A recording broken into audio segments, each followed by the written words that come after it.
live in the most informed generation in human history. I don't know if how often you use the internet to learn things, but if you want to know how to fix a faucet, you don't need to have a degree in plumbing and mechanics, and you can go on YouTube and you can learn how to fix a leaky faucet. You can figure out how to invest money. You can smoke a brisket, build a deck, learn a language. There's so many things that you can find on the internet. They're so specific that you can type in 2013 Kia and headlight change, and it'll pull up a video of somebody else who's changing the headlight in their vehicle. What did we do before YouTube? What did we do before all of this existed? Did you know, by the way, YouTube started as a dating site? It was called Tune In and Hook Up. It was that, no joke, that's where YouTube started. If you don't believe me, look it up on the internet. We carry more information in our pockets than entire libraries held just a few decades ago. The average person takes in more information in one day than a highly educated person in the 15th century would have consumed in their entire lifetime. Let that sink in for a moment. In one day, you consume more information than a highly educated person in the 15th century would have consumed in their entire life. It is a staggering amount of data. It's mind-boggling, really, when you think of how it has shaped who we are and how we navigate through the world. And yet, despite all of our information, we still seem to struggle with wisdom. We know more than we ever have before about relationships, and yet marriages still fall apart.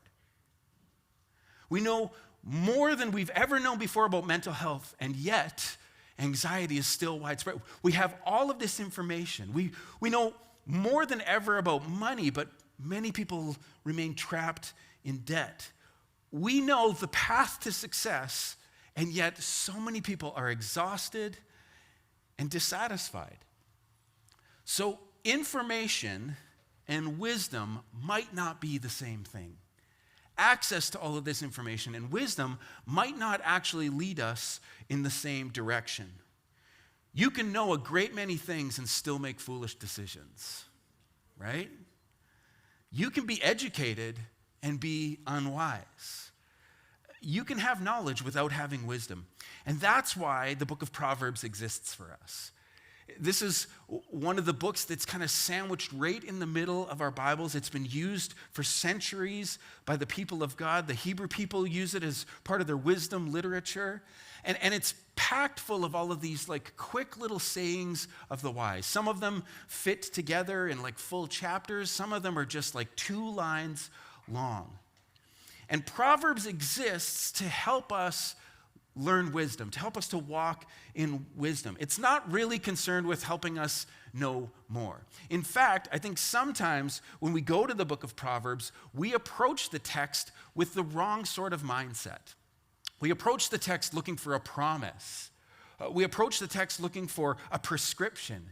And it doesn't always give us what we think we need. It doesn't always give us a clear understanding. In fact, there are times where one proverb will give you direction in one pathway, and then the very next one will lead you in the exact opposite direction. The book of Proverbs isn't looking to give us little promises or little nuggets of truth. It's designed to help us live well.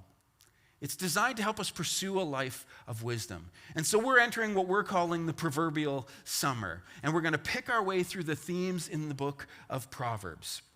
And so, like I said, this book, it's nestled right in the middle of your Bibles. It's part of Israel's wisdom literature. It's not like the laws of Moses. It's not like the history books. Proverbs focuses on everyday life. It's about living well. It asks questions like, how should I use my words? How should I speak in this particular situation? How should I handle conflict? What should I do with my money? How should I spend my life? What should I listen to? Who should I listen to? What kind of person am I becoming? And the goal isn't just right thinking or good theology. It's right living. It's actually applying what we understand into everyday life. And so before Proverbs gets into all of these different themes that we're going to look at through the summer, like money and work and speech and relationships, it starts with this foundational truth. Chapter 1 opens up with what we're going to start the whole series on, the beginning of wisdom. So if you have a Bible, you can turn to Proverbs 1, picking up with verse 1. We read, "The Proverbs of Solomon, son of David, king of Israel, for gaining wisdom and instruction, for understanding words of insight, for receiving instruction in prudent behavior, for doing what is right and just and fair, for giving prudence to those who are simple, knowledge and discretion to the young, to let the wise listen and add to their learning, and let the discerning get guidance, for understanding proverbs and parables, the sayings and riddles of the wise. The fear of the Lord is the beginning of wisdom, the beginning of knowledge, but fools despise wisdom and instruction." Okay, like I touched on briefly at the beginning here, the book of Proverbs is one of the wisdom books of the Old Testament, and it's a collection of sayings. It's poems, it's instructions, and they're designed to teach people how to live faithfully, how to live skillfully or artfully, or live well in this world, and how to do that in relation to God. And the central theme is that last verse we read, that the fear of the Lord is the beginning of knowledge. Like I said, Proverbs is less concerned with understanding abstract theology like we just wrestled through in the book of Hebrews. It's not just concerned with the ethereal. It wants to get down to the practical wisdom. Like, how do we speak? How do we work? How do we manage our money? How do we build relationships? How do we pursue a life that honors God? Now, it opened with that phrase that this is the book of the collections of sayings of Solomon. Proverbs has been traditionally associated with Solomon, and he was one of the wisest kings in Israel's history. When he was asked what he wanted from the Lord, he said that he wanted wisdom, and God answered in abundance. So this book is sort of a collection of this wisdom of Solomon.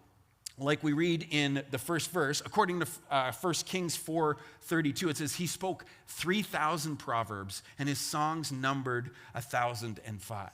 Well, we have less than 3,000 in here, but it says that he spoke all of these proverbs. So it makes him sort of the natural one to attribute all of this wisdom to. And so in the past, and for most of our history, we haven't dug too deep into who actually wrote the Proverbs, but there's a problem with saying that it was like all of them were written by Solomon. It's a little too simplistic. And in fact, we notice even within the text that there's sayings that are attributed to other wise teachers. Most scholars see Proverbs as like a collection that was developed over the centuries of wisdom that was passed down.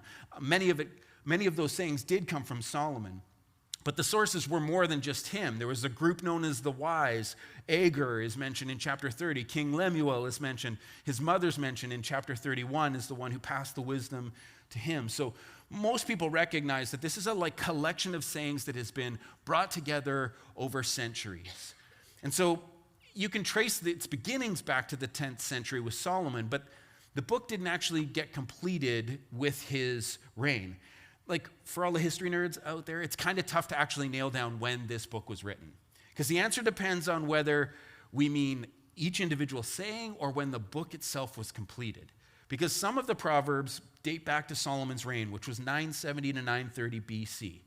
And then there's mentions of Hezekiah in chapter 25. So that means it's post-Solomon in around 700 BC. And then there's some that are dated to only or like the 6th to 4th centuries BC. In the post-exilic period is probably when it finally came together. So wisdom from the book of Proverbs isn't just Solomon's. It's not just one king telling us how to live. It's been a collection of sayings brought together over hundreds of years to help people understand what it means to live a wise life before God. And it's different than the law. The law gives us commands. The law says, like, thou shalt not. Do not take the Lord's name in vain. Do not covet what your neighbor has. Like, the law is very clear and specific in the commands that God gives. Proverbs, on the other hand, gives us more like advice or encouragement to consider what the wise path might be in each individual setting. So the book's theological foundation is not in the wisdom of Solomon. It is in the wisdom of God. It starts with this sense that it's the fear of the Lord that is the beginning of knowledge. And throughout throughout the book, wisdom is portrayed as like God's gift to his people. That this path will lead us to flourishing if we're willing to listen to wisdom, if we're willing to walk in wise ways. And so Proverbs has become this text that has existed in churches and in tabernacles through all of our history.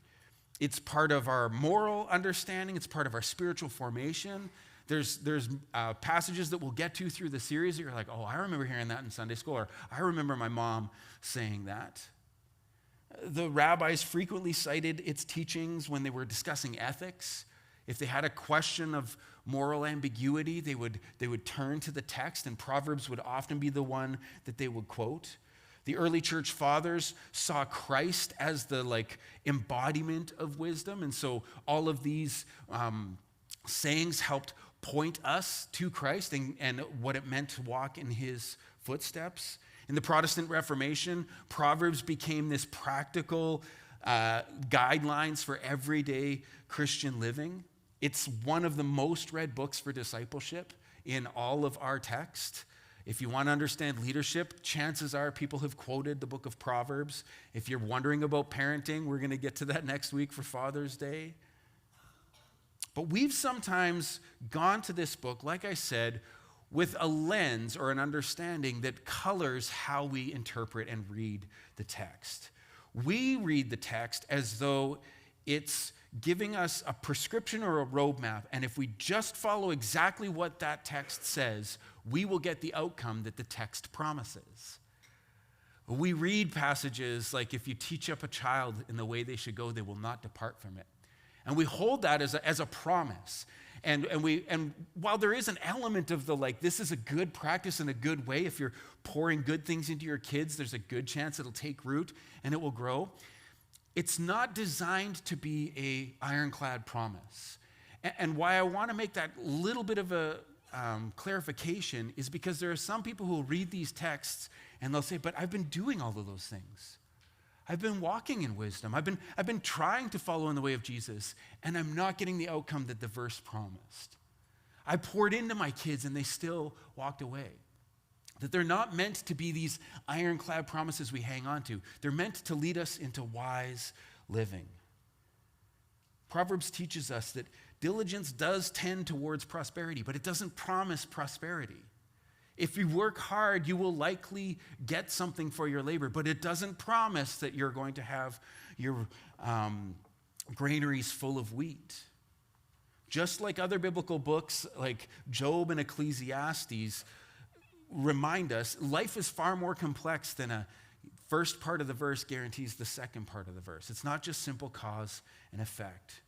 And so for that reason, Proverbs is really not meant to be read as a collection of absolute rules. It's meant as a guideline, as a suggestion for developing wisdom, a life shaped by the fear of the Lord, discernment, humility, faithful obedience. And that's what the first 6 verses are talking about. It's useful for gaining wisdom and instruction, for understanding words of insight, for prudent behavior, for doing what is right and just and fair, for knowledge, discretion, discernment, guidance. And it all hinges on that last verse. The fear of the Lord is the beginning of knowledge, but fools despise wisdom and instruction. The Hebrew word for wisdom is chokmah. And chokmah is more than just intelligence or knowledge. It's not just acquiring more ideas. Wisdom is better translated as skill for living, or the art of living. The same word gets used in the Hebrew text to talk about a craftsman who's building something beautiful. Somebody who has a special skill in working with wood or with clay. The word is used in the Old Testament to describe the ones who built the tabernacle, the skilled craftsmen who were called to form all of the pieces of the tabernacle. It's also used to describe a sailor who knows how to navigate a stormy sea, who understands how the ship works and wisely governs it back to safety. It's It's also used for an administrator who takes care of things, who governs things wisely. People who make wise decisions for everyday lives. In other words, it's not just knowing something, it's having the skill to apply the knowledge that you've acquired and applying it rightly. So some people describe it more like the art of living, and I like that. Like, if the science of living is like concerned with like collecting all of the data, understanding all of the different laws and promises and the way God that works, if that's the science bit of it, like just getting a general handle on the knowledge, the art of living is how to take all of that stuff and bring it into real life. How to take what you've learned and apply it so that your relationships go smoother. Like a master carpenter who knows how to work with wood, a wise person knows how to navigate relationships and work and money and suffering and success. And so the book of Proverbs teaches us that we're not really concerned with your IQ. It's not about how smart you are. It's about learning how God's world works and then living in harmony with that. And so the most important aspect of biblical wisdom is the starting point. Do you believe that the beginning of wisdom, that the fear of the Lord is the beginning of wisdom? That the beginning of wisdom is found in an acknowledgement that he is God and we are not. That this is his world that we walk in, and we walk in it according to his principles. And that when we lean into the ways that God has prescribed and called us to, life tends to go smoother for us. Proverbs 1:7 isn't the only time we read those words, the fear of the Lord is the beginning of knowledge. In Proverbs 9:10 it says, the fear of the Lord is the beginning of wisdom, and the knowledge of the Holy One is understanding. That this is the starting point. This is the beginning of wisdom. It means that like true chokmah or wisdom is recognizing God's authority. It's trusting his ways. It's ordering our lives around his truth. So Proverbs isn't just practical advice. It's not just, if you try this, it's going to go better. It's practical godliness. It's showing us what it looks like to live in his ways. Notice what Solomon doesn't say. He doesn't say that like intelligence is the beginning of wisdom. He doesn't say that like education is the beginning of wisdom, or experience is the beginning of wisdom, or success is the beginning of wisdom. I think sometimes we look to people who are more successful than us or have more in certain areas, and we think that just because they've achieved those things, they are somehow more wise than we are. Can I tell you, I've met a lot of dumb, successful people. Like, have you talked to a real actor? Never mind. There are people who have their name in lights, but they don't have wisdom. Their lives are a mess. They don't walk in the fear of the Lord. This is what Solomon says. Wisdom is found in walking with God. That phrase, though, fear of the Lord, I don't know what it does in your mind. I don't know what sort of pictures it sparks, but it's one that has often tripped me up, and many people misunderstand the phrase. We hear the word fear, and we think afraid. We think terror. We think someone that we should cower from, or at least keep our distance from. The fear of the Lord is not that. It's not a constant worrying that God's angry with us. It's not I better be careful lest he smite me. That word fear, if we replaced it with a word like reverence or awe, if we recognized that if we could kind of break down that idea that like he is God and we are not, that he is somehow other than we are, somehow greater than we are. Whenever I think of this concept, the picture that comes to my mind, how many of you have seen Niagara Falls? Like in person, you've been to the falls. Okay, so a few of you have seen more than just a picture. It's really hard from the picture to describe being on the Maid of the Mist in your poncho and trying to talk to the person next to you over the sound of that rushing water. Like, it's really hard to convey to you the roar of all of that water coming over, the mist that hits you, just the power of all of that water. It's breathtaking, especially if you get up close to it like you do when you're on that boat. There are over 3,100 tons of water flowing over that fall every second. 3,100 tons of water every second. Now, when you watch it, you're captivated by it, right? Like, you see its beauty. We did a trip a few years ago. I had a fall. I had fractured my C7. I was in a neck brace, and it ruined the summer. I was like stuck in like oversized shorts and slide-on shoes because I couldn't bend down. And the kids didn't really get a summer because Dad was in this neck brace. And so I got the neck brace off the week before school ended. And so we decided to try and do like a little bit of a road trip to see, how healthy I was and how well I would do. And so we picked Brenda up from work on Friday after work, and we drove down to Fargo. And I felt pretty good. And so we were in Fargo hanging out, and we said to the kids, "Hey, do you guys want to go to Minneapolis?" And they're like, "Oh, okay, yeah, let's go to Minneapolis." So we hotwired a hotel, and we drove on to Minneapolis, spent the day in Minneapolis, and then we were like, "Hey, do you guys want to see Chicago?" And the kids are like, "What?" We're like, "Let's see what's going on in Chicago." So we quickly Google some stuff, and we're like, "Oh, the Cubs are playing." And so Luke and I got tickets to the Cubs game, and the girls were going to hang out at the hotel. And so we booked it over to Chicago, got to the Cubs game in time. They won 17, I don't remember what the score, 17-4 or something like that. It was like a home run derby. It was awesome. Go Cubs. And then we were hanging out at the hotel, and we're like, "Do you guys want to like see Niagara Falls?" The kids are like, "What?" And we're like, "Yep." So we like quickly hotwire a hotel, and we like drive on to Toronto. Luke and I went to the Hockey Hall of Fame. The girls went to the CN Tower. But we had gone to Niagara Falls in the morning, and we saw this. We saw this beauty. And then we were like, "Oh, apparently it looks really good at night. We have to come back again at night." And so we came back in the evening, and it was all lit up. And they were like, "Okay, well, now what do you guys want to do?" Like, "We'd really like to get back to camp before school starts." And so we left that night and drove right through the night, got back in time for the last weekend of camp before the kids started school. And we called it the Dad's Not Dead Tour. So...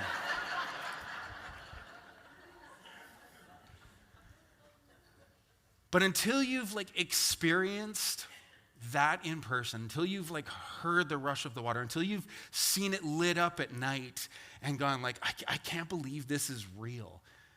That's what I think of when I think of the fear of the Lord. I can hardly believe this is real. I can't imagine the power, the magnitude, the majesty of all of this. You recognize that this is a reality that is so much greater than you.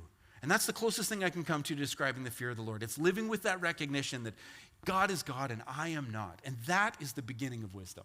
That's the starting point. If we think that we can figure it out, if we can come to all of our conclusions and work it all out, and that we are going to somehow get farther than we would if we didn't turn to God, we're deceived. The beginning of wisdom is the fear of the Lord. And until we start there, wisdom will remain just out of our grasp. Because wisdom begins when we stop making ourselves the center of the universe. If you think that it's only your life that matters, you will live a very small life. But if you begin to see that this is His world, and He's at work in your neighbor, and it's worth loving and caring for that neighbor, it's worth being generous and encouraging and living with an outward focus, you will live a life of wisdom. Solomon goes on, he says, "My son, listen. Listen to your father's instruction. Do not forsake your mother's teaching. They are a garland to grace your head and a chain to adorn your neck.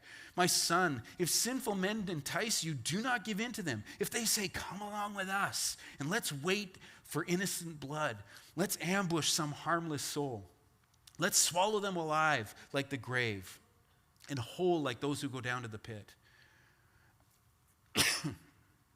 We'll get all sorts of valuable things and fill our houses with plunder. Cast lots with us. We will share in the loot.'" He says, "My son, do not go along with them. Do not set foot on their paths, for their feet rush into evil and they're swift to shed blood. How useless to spread a net where every bird can see it. These men lie in wait for their own blood. They ambush only themselves." Excuse me. "Such are the paths of all who go after ill-gotten gain. It takes away the life of those who get it." Beginning in verse 8, Proverbs introduces another one of its major themes.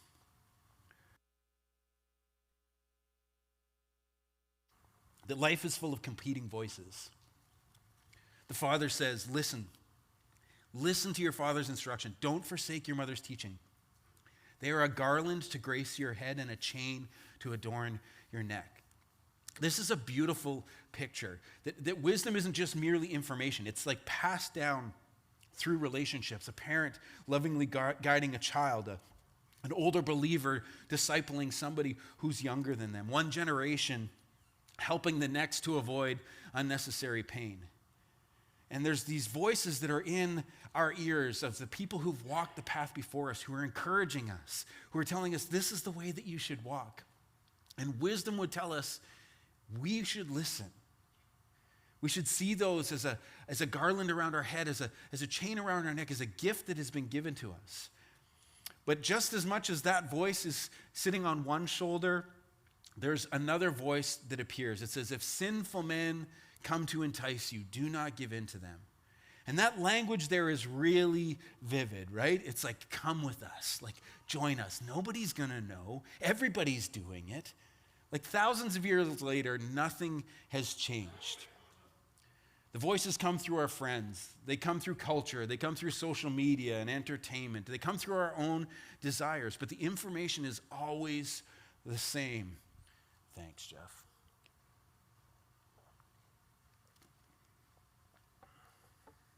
Follow us. Come with us. Ignore wisdom. Take the shortcut. Get what you want now.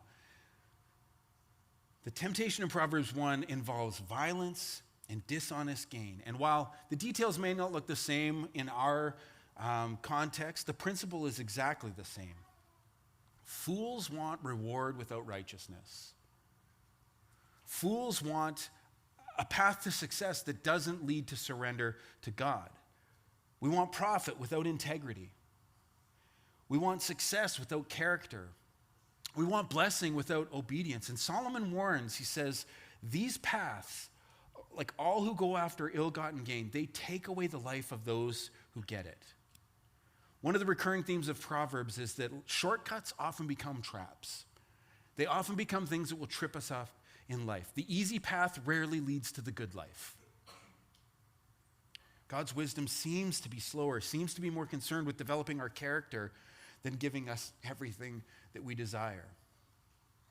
Let's finish the chapter. It says, out in the open, wisdom calls aloud. She raises her voice in the public square. On top of the wall, she cries out. At the city gate, she makes her speech. How long will you who are simple love your simple ways? How long will mockers delight in mockery and fools hate knowledge? Repent at my rebuke, then I will pour out my thoughts to you. I will make known to you my teachings. But since you refuse to listen when I call and no one pays attention when I stretch out my hand, since you disregard all my advice and do not accept my rebuke, I'll turn and laugh when disaster strikes you. I will mock when calamity overtakes you. When calamity overtakes you like a storm, when disaster sweeps over you like a whirlwind, when distress and trouble overwhelm you, well, then they will call to me, but I will not answer. They will look for me, but will not find me, since they hated knowledge and did not choose the fear of the Lord. Since they would not accept my advice and spurned my rebuke, they will eat the fruit of their ways and be filled with the fruit of their schemes. For the waywardness of the simple will kill them, and the complacency of fools will destroy them. But whoever listens to me will live in safety and be at ease without fear of harm. Wisdom is personified as this woman standing in the streets calling out. It says, out in the open, she calls aloud, raising her voice in the public square. This idea that wisdom is trying to entice us in the same way that those who would want to lead us down unrighteous paths do. Wisdom is not hiding from us. I think sometimes we're looking for the key, the secret, the like, oh, if I just knew the like, what would unlock the... Wisdom calls out publicly, openly. Common sense isn't all that common anymore, I realize, but Scripture says that if any one of you lacks wisdom, he should ask God, for he grants it graciously. God's not trying to conceal his truth from us. In fact, he's inviting us into it. Wisdom stands in the streets, in the public squares, at the city gates. In other words, wisdom belongs in our everyday life. It's not just found in a Sunday morning sermon, that God is speaking to us throughout our days. Wisdom belongs in your workplace. It belongs in your marriage, in your finances, in your relationships, your friendships, your parenting, your decisions. And we're going to dig into those with each week in this series. But the invitation for us is to lean into a life of wisdom. And there is a choice for us to make. We can accept that the fear of the Lord is the beginning of wisdom. We can look at this world as his creation and that living by his principles are the better way of life. Or we can ignore that invitation and go our own way. The last part of the chapter focuses on that tragedy of ignoring wisdom. It says, since you refuse to listen when I call, and since no one pays attention, since you disregard all my advice and do not accept my rebuke, I'll turn and will laugh when disaster strikes you. I will mock when calamity overtakes you. Like, you will not be prepared when the storms come. What this passage is saying is, if you've been given opportunities to walk in wisdom and you choose to go your own way, when the wheels fall off the cart, when things come crashing down, wisdom will remind you of what you had been taught. You will not have to have somebody tell you, I told you so. You will feel the I should have known better. I did know better. I knew this was probably going to happen. That is wisdom at work. Since you would not accept my advice, spurned my rebuke, they will eat the fruit of their ways and be filled with the fruit of their schemes. Essentially, we will suffer the consequences of our own stupidity. I keep praying that's going to happen in certain areas of life for other people, but I don't really like it when it happens to me. Our ignorance will get the best of us. If we choose to walk in our own ways, if we choose rather our own strength, our own ideas, instead of leaning into the wisdom of God, our ignorance will ultimately get the best of us. And while that feels a little harsh, it's helpful to remind ourselves that wisdom isn't hiding from us. That God isn't trying to trip us up.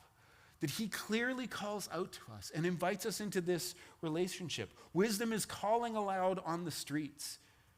And especially now for those of us who have access to so much.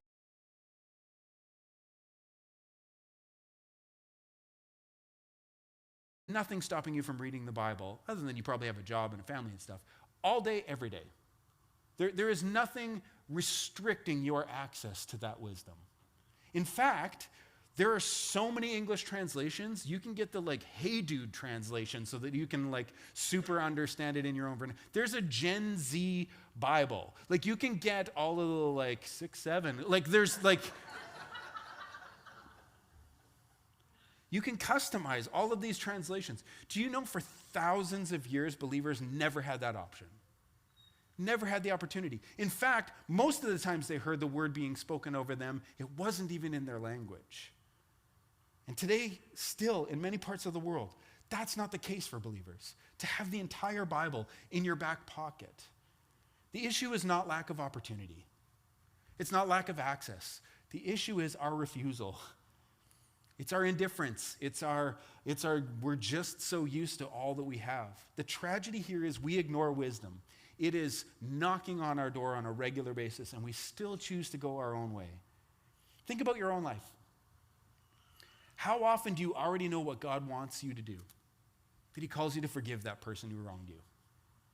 And we hold on. Well, they don't deserve it. Do you? Did you deserve the grace that was given to you? You know you're supposed to tell the truth. You know that might make you look bad. So you just massage the truth a little bit. You know you're supposed to trust. You know you're supposed to wait patiently. You know you're supposed to seek counsel from others. You know you're supposed to walk in obedience. And yet, if you're like me, every day you choose your own way. You choose the thing that's going to bring you instant gratification instead of trusting that God has a better plan. The problem for us is not information. It's incarnation. It's living it out. We know it. We've been educated far beyond our level of obedience. Thankfully, though, the chapter doesn't end in that judgment feeling of your wisdom's just going to laugh at you when your life falls apart. It ends in that invitation. It says that whoever listens to me, Whoever leans in, whoever walks in this way of wisdom will live in safety and be at ease without fear of harm. Wisdom is always inviting us. It is always welcome. It's come. It's listen. It's learn. It's walk with God. Find life. And as Christians, we read the book of Proverbs through that lens of like, what does it look like for me to walk in the path of Jesus? What does it look like for me in 2026 to live this out? Because the New Testament actually refers to Jesus as the wisdom of God, the Logos, the word, the wisdom of God. 1 Corinthians 1:24 says, to those whom God has called, both Jews and Greeks, Christ, the power of God and the wisdom of God. Jesus is wisdom personified. And so like wisdom in Proverbs, he's calling out to us. He's inviting us to follow him. He warns of the destructive path if we choose to not love our neighbors, if we choose to walk in our own devices and desires. He offers us a new life. And Jesus embodied it for us and says, come follow me. He shows us a path and then he leads us down it. The fear of the Lord is the beginning of wisdom. The fear of the Lord is the fulfillment of following Christ. So maybe a couple of questions as we get ready to leave here today. For the record, I would encourage you to take this month and really dig in to the book of Proverbs. If you read one a day, it would take you a month to read through the entire book. Maybe you want to break it down even more. Maybe you want to read through it 2 or 3 times through the summer. I'd encourage you to immerse yourself in this wisdom literature because there's always something that will click for you as you go about your day. But some thoughts to ponder as we think about the fear of the Lord being the beginning of wisdom and the different voices that are calling out to us. The question number 1 to ask yourself is, whose voice is speaking the loudest into your life right now? Who are you listening to? Is it the voice of a parent that told you you'd never amount to anything? Is it the voice of an employer who's always just down on you for not getting your stuff done? Is it the internal voice that beats you up, the critic that says that you don't have what it takes? Do you have friends that are constantly trying to entice you into other things, to walk away from God? And don't worry about that. You don't really need to go to church on Sunday. You don't really need to spend time in prayer. Whose voice are you listening to? Who's speaking most loudly into your life? Do you hear the Spirit speaking? Do you hear God nudging you? Do you have faithful people in your life who are encouraging you and calling you into what God has for you? Every day there are countless voices competing for your attention. What voices are helping shape your decisions? Where are you resisting God's wisdom? Like, what has God already told you that you're reluctant to obey? What is that thing that you're like, I know you're asking me to do that, but I'm scared. Or I don't know what the future is going to hold. Wisdom begins with surrender. The fear of the Lord is the beginning of wisdom. The recognition that he is God and I am not. And then are you building your life on that reverence for God? Not just belief in him. Not just a theological construct that you've adapted. Not just knowledge about God, but a life of genuine reverence. A life that's centered on him. The book of Proverbs begins where every healthy spiritual life begins. It's not with your experience. It's not with your intelligence. It's not with success or how well you've pulled yourself together. It begins with the fear of the Lord. It begins with God. Fear of the Lord is the beginning of wisdom. That God is king. He's creator. He's good. And that life works best when it's lived according to his design. So as we begin this journey through the book of Proverbs, the invitation is really simple. Wisdom is calling out. The fear of the Lord is the beginning of wisdom. Let's pray.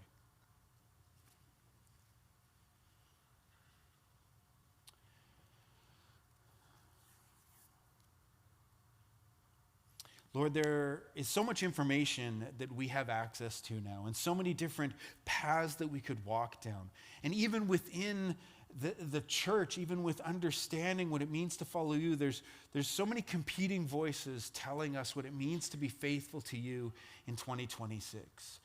And my prayer for each one of us today is that we would learn to listen for the voice of wisdom. We would learn to listen for the voice of Jesus, who is calling us to walk our individual paths, to walk faithfully with you. Lord, that we would take good counsel from those around us that are wise, who would speak hope and life and courage into us. That we would look into Scripture and spend time poring over these Proverbs and other areas of wisdom throughout the text that would lead us in ways everlasting. That we would meditate on and mull over all of these things, that we just have a clearer picture of how to treat our brother.